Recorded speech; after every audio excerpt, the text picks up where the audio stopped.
Good morning, ladies and gentlemen. Welcome to Virginia International Raceway and what will be qualifying for this weekend's event for the drivers in the USF Juniors program. My name's Rob Howden. Excited to be here. My first trip down here to VIR, and it has been a fantastic one so far. An absolutely beautiful area. Of course, getting ready to tackle what will be a very challenging 3.27-mile, 17-turn course for the drivers, developing their skill to move into this Road to Indy presented by Cooper Tires. USF Juniors, a couple of races to start off the season at Ozarks International Raceway and Barber Motorsports Park. And a bit of a break for the drivers before we get back here in early June and to see what they're going to be able to do. A challenging racetrack, as I said. Drivers all being on the facility yesterday. We had 3 test sessions for the drivers to get a feel for the car. Some drivers, of course, have been here before and maybe a little bit of an advantage towards others. Alessandro Tullio from Velocity Racing Development, the young Florida driver, has never driven here himself at the track. That said, numerous laps on iRacing. Alessandro, a very talented top kart racer here in North America, but also very strong in terms of iRacing and his experience there. Won the Road to Indy E-Series earlier this year for the RTI Prospects category, and I think everything he was able to learn using iRacing on the simulator, he transferred quickly into the test session yesterday. Fastest driver in both the first and second sessions. His VRD teammate Sam Corey coming out of the gate as the fastest driver in the final session yesterday. Those were just unofficial test sessions. The actual sessions to get things underway happened earlier today. We had a practice session this morning at 8:30, and the quickest driver there again, Tullio, in front of Sam Corey, the 2 drivers who were quickest yesterday as well. Getting a quick look at some of the corners around this racetrack as well. Back to practice, Alan Isambard was 3rd for International Motorsports. Matt Clark, your current point leader, has won all 4 races on the season. The young driver from Campbellville, Ontario, Canada, in the number 17 for D-Force Racing. 4th in the order, Peter Johnson in 5th. 6th was Quinn Armstrong, the young Australian, for D-Force Racing. His debut weekend here. Great to have Quinn here and his family. Andre Castro for International Motorsports in 7th. Ethan Ho for DC Autosport in 8th. Jeremy Fairburn for Crosslink Kiwi Motorsports in 9th. And Maxwell Jamison rounding out the top 10. But this is qualifying to set things up for 3 races. Triple header here on the weekend. First race, 2:25 this afternoon. Tomorrow, race 1, bright and early at 8:30 in the morning. We'll cap things off at 1:25 tomorrow afternoon. The triple header here at VIR. And midway through the season, when we get all wrapped up as well, still events at Road America, Mid-Ohio, and the Circuit of the Americas coming to cap the inaugural season of USF Juniors Racing. Drivers out there now just starting to build some heat into these Cooper tires.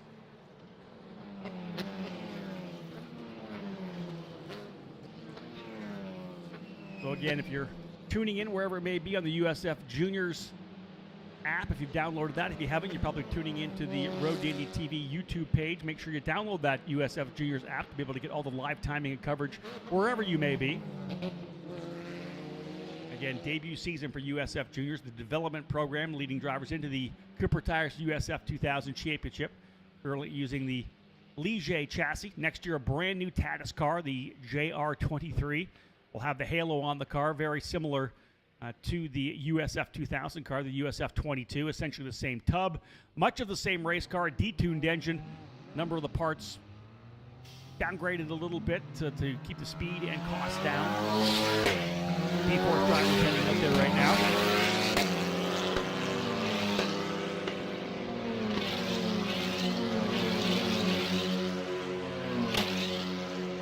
So we'll have a look at timing here in a little bit. We're going to let them come up to speed a bit, get a couple of laps in. You have a couple of new drivers here on the weekend as well. We'll jump into those in a second. Let's quickly have a look at the points coming in here as qualifying underway. You see drivers kind of dicing back and forth. Some tracks you'll say, hey, get out there and get some open track. But this facility, a couple of very, very long straightaways. I think you'll see the teams like a VRD, like a D-Force trying to work together. The 3 VRD drivers have been practicing that throughout the test sessions yesterday, running nose to tail, using that draft. Maybe the 3rd driver in that draft, hanging back, getting that big hole in the air punched by their drivers up front, getting that toe. There will be a lot of strategy in qualifying here for sure. Matt Clark comes in with a pretty massive lead. Only 1 point that he did not get that was on offer, and that was round number 1 at Barber Motorsports Park. But 4 straight wins for Matt Clark, 131 points, a solid lead right now of 42 points rather over Sam Corey, who has been very impressive. Corey very consistent on the season so far. Andre Castro from International Motorsports up into third. That strong second place finish at Barber in the second run of that doubleheader has given him the opportunity to move up to P3. He's only 1 point ahead of young Nikita Johnson, just 14 years of age for VRD. Nikita P4. Jeremy Fairburn, who had a rough go of it in the second race at Ozarks, so bouncing back with a couple of really strong finishes at Barber Motorsports Park. Fairburn comes in 5th. DeTulio did not start the second race at Barber, had an issue with the race car, so he's back a bit, but I have a feeling that he's going to be a guy to battle with throughout the weekend here. A strong triple-header performance for DeTulio could put him back up into the championship fight. Ethan Ho comes in 7th. Noah Ping, not with us here this weekend, 8th in points. Elliott Cox and Titus Sherlock, 9th and 10th in those point standings. Drivers are starting to get some heat built into the tires here right now. Opening laps going in the books of what will be a pretty quick qualifying session here. 20-minute session for the drivers to get the job done. The driver coming into pit lane right now, the number 17 of Matt Clark, actually coming in the D-Force Racing entry. So Clark is in. I know they may be putting fresh tires on that car now. Titus Sherlock with the fastest outlap right now for Crosslink Kiwi Motorsport, the driver out of Texas in the number 31, a 156.764. Elliott Cox just rolling out here now as well. Cox had a pretty damaging off in the practice session earlier today. Dropped a wheel coming through turn number 3. Tried to catch it, but ended up going into the tire barrier on the outside of turn 4. Very heavy damage to the right front of the car. That crew, the Sarah Fisher Hartman Racing Development Team, really going at it to get him back out here. So kudos to the team for getting the repairs done to Cox's machine and getting him back onto the racetrack. So Elliott's able to qualify here. Red flag is flown, so an issue on the racetrack. I didn't see that red flag. So that'll bring everybody back into pit lane. That is going to be tough here in what is a short qualifying session. We do have more time, of course. Half hour is the window to get the time in, the 20 minutes in. So the time has stopped at 12:49. All these drivers will work their way back here, being told that, again, we'll see what happens in terms of who is involved in this one. As they come back, we'll see if we can't give you an update. As it runs, Titus Sherlock with the fastest outlap. Actually, 2 laps in for Sherlock, a 156.764. Sam Corey up into 2nd. Nikita Johnson 3rd. Matt Clark 4th. Andre Castro 5th. 6th, Jeremy Fairburn. 7th, Earl Tucker. 8th, Alan Isambard. 9th, Alessandro DeTulio. And 10th, Ryan Sheehan. Drivers who have not yet put a time down: Elliott Cox, Jake Bonilla, Quinn Armstrong, Maxwell Jamison, and Ethan Ho. Ho went off track as well in coming out of turn 17, the final corner. As you see our drone shot that we'll be using throughout the weekend. That is coming up into, essentially down the end of the back straight through the roller coaster of turn 14, 15, and 16. And then through the final corner, which is Hogpen, that's turn 17, the right hand that leads back onto the straightaway.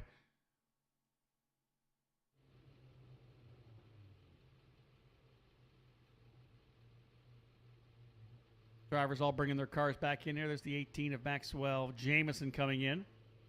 D-Force drivers getting into position. There goes the 14 as well of Sam Corey. So drivers all getting themselves back in here.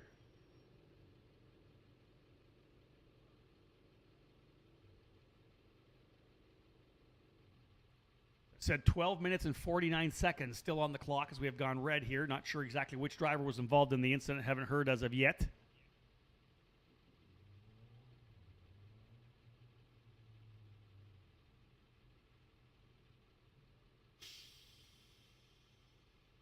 Titus Sherlock for Crosslink Kiwi Motorsports, a graduate of the Lucas Oil School Formula Car Series. A number of drivers have worked their way out of that program into the Road to Indy, whether it be straight into USF 2000 or now with the debut of USF Juniors. Perfect step out of the racing school program before jumping into USF 2000, which has become so competitive over the last couple of years. Again, drivers coming in for their debut weekends here in USF Juniors. Thrilled to have Ryan Sheehan with us here, the young Texan driver for Crosslink Kiwi Motorsports, a top carder before making the move into F4 competition. Great to have him here in the USF Juniors class. Lucas Fukuri as well, the Brazilian for Crosslink Kiwi, will make his debut. He's done a bunch of racing up here in the top-level karting events. Brazilian karting champion who has run in several Supercars USA events, including the Las Vegas Super Nationals that happens each year in November at the Rio All Suite Hotel and Casino in Las Vegas.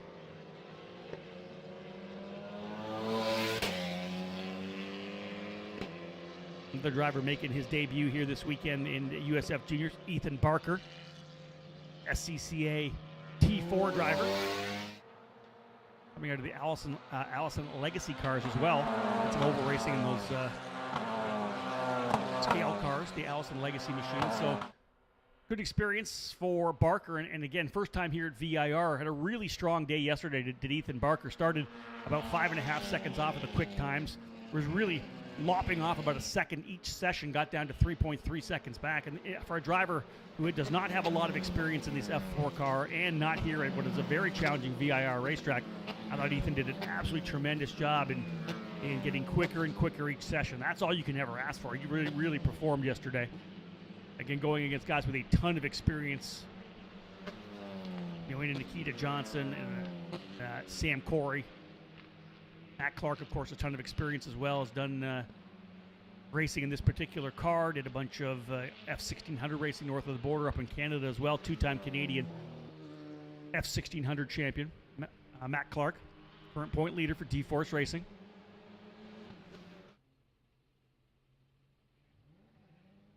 We're back at it now. Drivers have taken off onto the racetrack. As you can see, there's the 31 of Titus Sherlock. Sticker Cooper's on that machine. Fresh rubber for Titus Sherlock. A couple of the VRD drivers locked together. Look to me like Nikita Johnson and Sam Corey. There's your shot, Dale. Let's get a look around this racetrack as our camera crew getting a feel for VIR. This is through turn 1 and 2.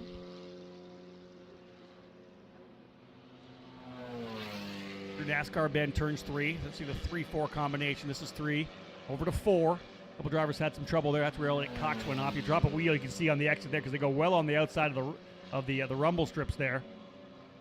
Drop a wheel, you find yourself in trouble. That's going through turn number 4. Turn 4. Really quick little run there into the 5A and then the 6A combination. And it's the big, long run down the back straightaway. Got to get through that part of that racetrack quickly. This is 7, 8, and 9. 87 is Jeremy Fairbairn. Slow on the racetrack coming down to Oak Tree. Hairpin at the end of that long run through 7, 8, 9, and 10. South Bend, tough part of that racetrack because you got to get the car to transition back through. Back down hard on the gears, get down on the brakes. Through turn 11 and 12, Oak Tree. And then the big run up the back straightaway.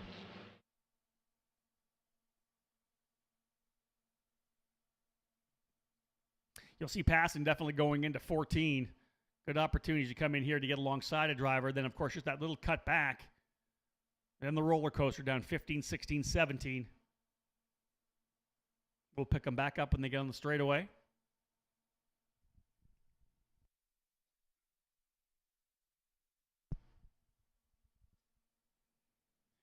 $17 corners in total of this very challenging racetrack, especially for these young drivers. Remember, only anywhere between 14 and about 21 years of age. There's Corey and Johnson. Sam Corey in the 14, Nikita Johnson in the 7. Walk together.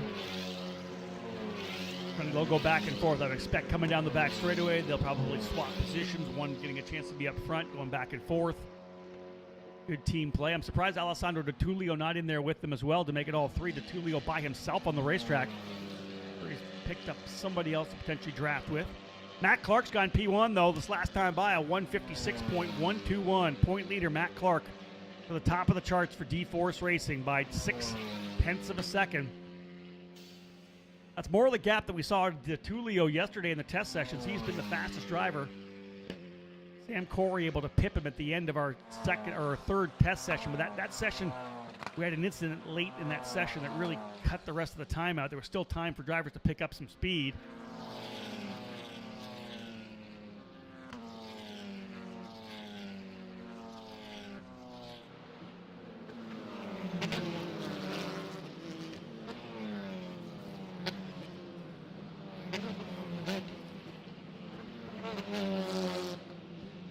Quinn Armstrong into pit lane right now with D-Force Racing here at start finish. Watching this gaggle of cars going down the back straightaway. This is qualifying, and this is not what you would expect. This is more like a race here, as a couple of the International Motorsports drivers are in there, one of the D-Force cars as well. A little bit of hectic action here, qualifying with just over 7 minutes to go. Quinn Armstrong heading back out there in the number 16. That's his first lap for Quinn Armstrong, so he's has not yet set a quick lap. He was pretty strong in the practice session this morning, so we'll see. I expect Armstrong to work his way into the top 10. He was good, as I said, in the practice session. Clark on top right now. Titus Sherlock in second. Nikita Johnson just came across the line by himself. Then we got the 19 of Jake Bonilla. We've definitely separated things up a little bit here. Number 24. That's Earl Tucker. He's tucked in behind DeTulio, who just went P1. That's going to be an opportunity for Tucker.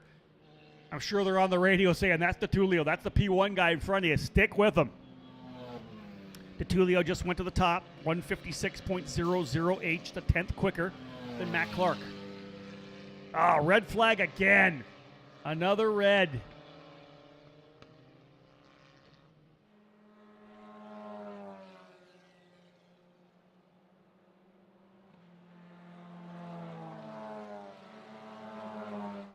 So again, red flag, slowing things here. 6.5 minutes still to go in the session. Drivers will all have to work their way back. Tough for Earl Tucker, I would say, because he had a chance to potentially follow DeTulio for another full lap. Tucker jumping up to 9th, a 157.903 with Tucker, with DeTulio just by him. Everybody else coming back to pit lane.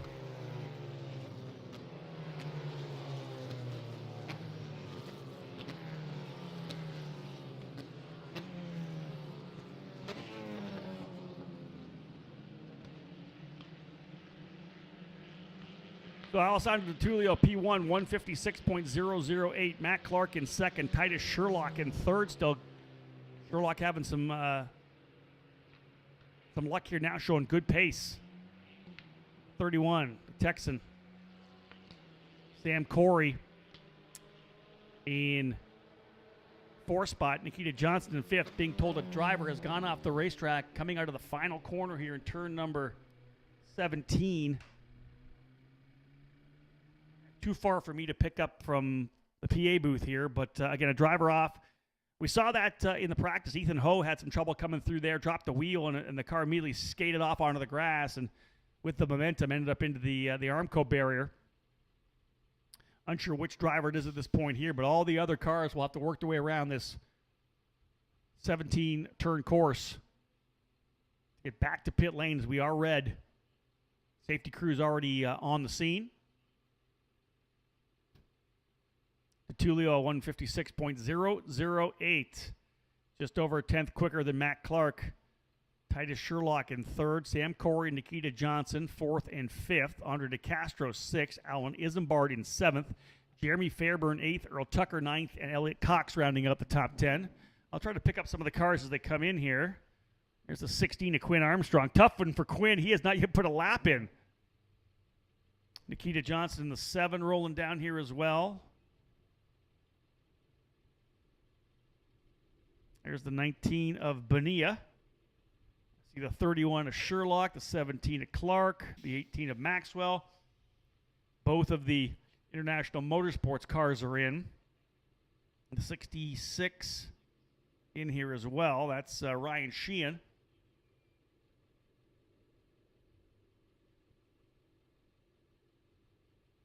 So it appears to be one of the drivers further back in the order here who's gone off track.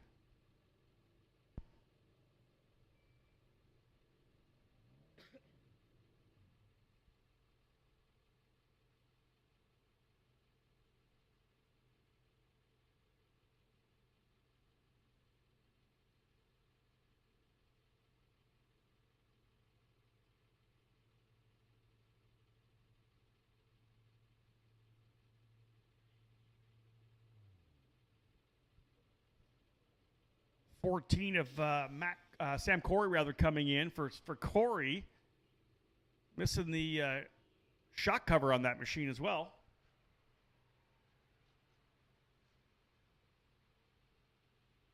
Not seeing a car being brought in here right now. The ambulance actually back. They were on the scene, obviously, with the incident, the EMTs. Not seeing them drag a car back. So maybe able to just get that car pulled back out of off track and back in here.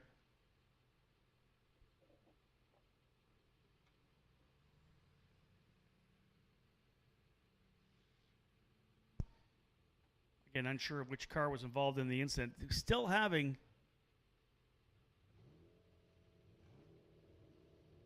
I want to say, 6 or 7 minutes still remaining in the session here now. Engines are refiring back up here. Indeed, we're back at it already. Engines have fired. D-Force drivers trying to get themselves back out onto the racetrack here. Everybody's diving out. Crossing cars all lining up nicely. Same goes for the VIR cars. They were able to get out, as were the International Motorsports cars of Alan Isambard and Andre Castro. People realize that they got to stay together here.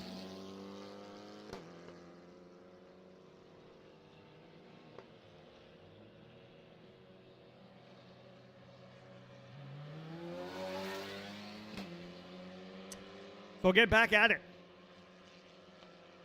Couple of red flags on the session so far. We had a couple drivers go off track. 17's a tough one. Any driver will tell you getting out onto the longer straightaways are the key. There's really 3 long straightaways here. One coming onto the front chute, of course, all the way down into turn number 1. We talked about essentially the 2 other particular parts of this racetrack. It's the run out of turn number 5 all the way down to Oak Tree.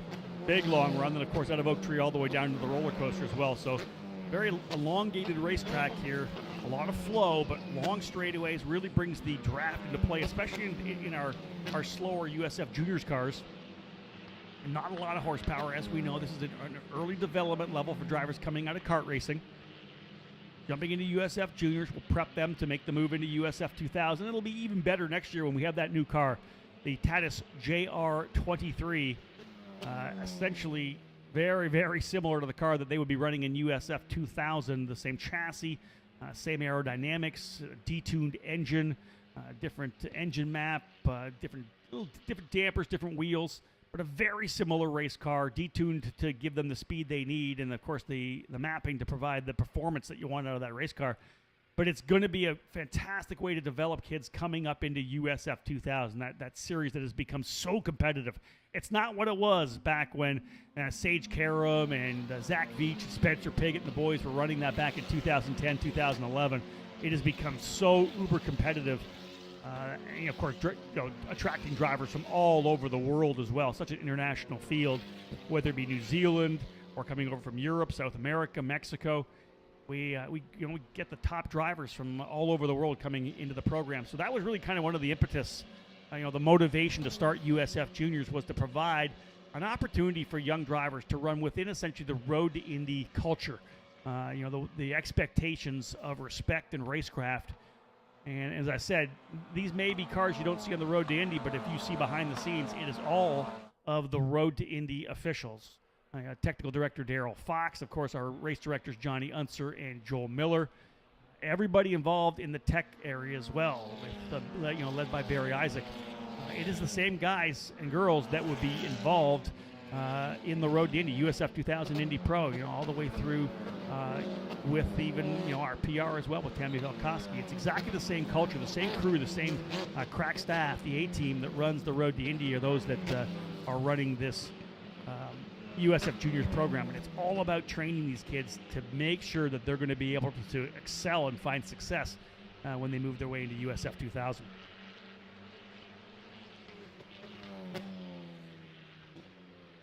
Tulio up top right now, 156.008. Unsure which drivers brought out those 2 red flags, but of note, when you do bring out a red flag in USF Juniors competition, you will lose your fast lap of that session. That's the same all the way up and down, so whether it's the Road to Indy or the NTT IndyCar Series. If you bring out that red, you're going to lose your fast lap. One of the other reasons to keep racing in the program. DeTulio, P1, 2 minutes and 15 seconds remaining. Look at this side-by-side action a little further back. I think that's Jeremy Fairburn potentially going down the inside to try to slot by one of the International Motorsports drivers. Both Castro and Isambard kind of running together there right now. Andre Castro currently in the 6th spot. Isambard back in 11th. This is going to be some interesting racing. Fairburn has gone P1. Jeremy Fairburn, who has been kind of struggling throughout the test day, had some braking issues yesterday. He goes P1 with a 155.970. Jeremy Fairburn for Crosslink Kiwi Motorsports, coming off a really strong run, as I had said, at Barber Motorsports Park. He's up top. DeTulio in 2nd, Clark 3rd, Sherlock 4th, Johnson 5th. Hold on. Minute and a half remaining.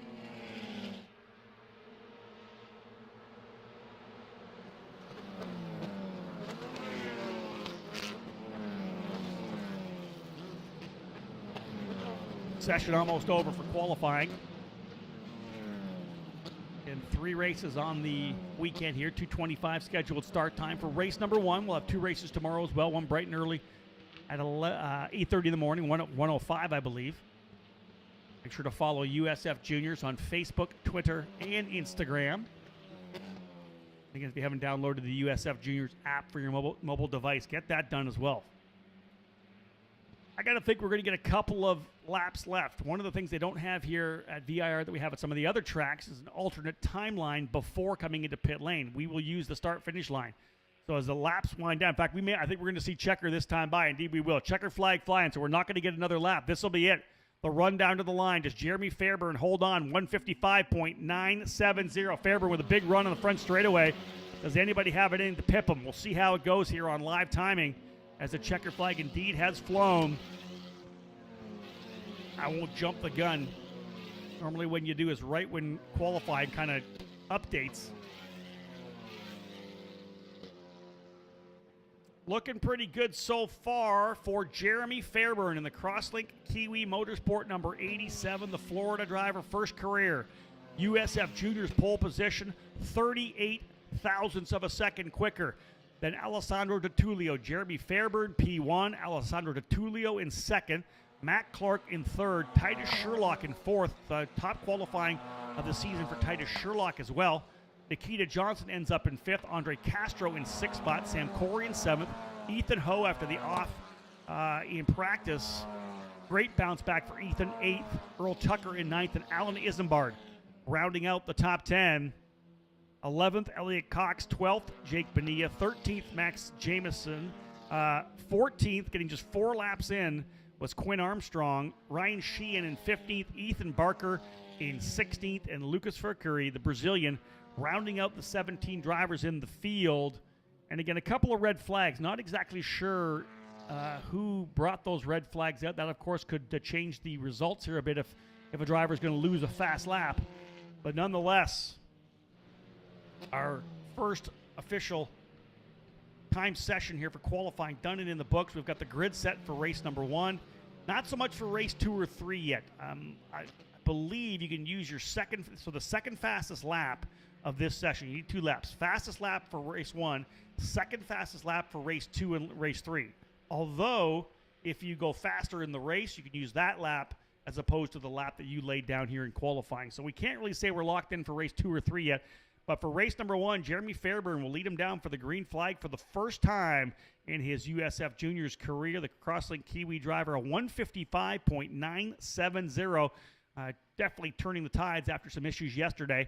Clark in 2nd, Sherlock 3rd, Johnson in 4th, Alessandro DeTulio back to 5th. Now, I'm wondering whether or not the penalties for bringing out a red flag could potentially have been laid down there. Indeed, maybe DeTulio was one of the drivers who brought a red flag in. I'd said I didn't see him come into pit lane at one point. So, indeed, that may have moved DeTulio to 5th. So, the driver who was one of the top guys all day yesterday going to start on the inside of row number 3 alongside Andre Castro. So, dial this one up another level. The racing should be pretty exciting. And when we get back at it this afternoon, the first of 3 races here at Virginia International Raceway. Jeremy Fairburn, Matt Clark on the front row, Titus Sherlock and Nikita Johnson on row number 2. And then Alessandro DiTullio and Andre Castro, row 3. Sam Corey and Ethan Ho, row 4. And Earl Tucker alongside Alan Isambard on row number 5. Looking forward to some racing throughout this weekend. It's going to be a great track for these drivers in the USF Juniors program. And again, as I said, folks, we're back racing here this afternoon. I believe the race set to go at 2:25. So make sure you join us here on the USF Juniors app, or of course on the Road to Indy TV YouTube channel. Full coverage here from VIR of race number 1 this afternoon. Thank you so much for tuning in, folks. My name's Rob Howden. Bye for now.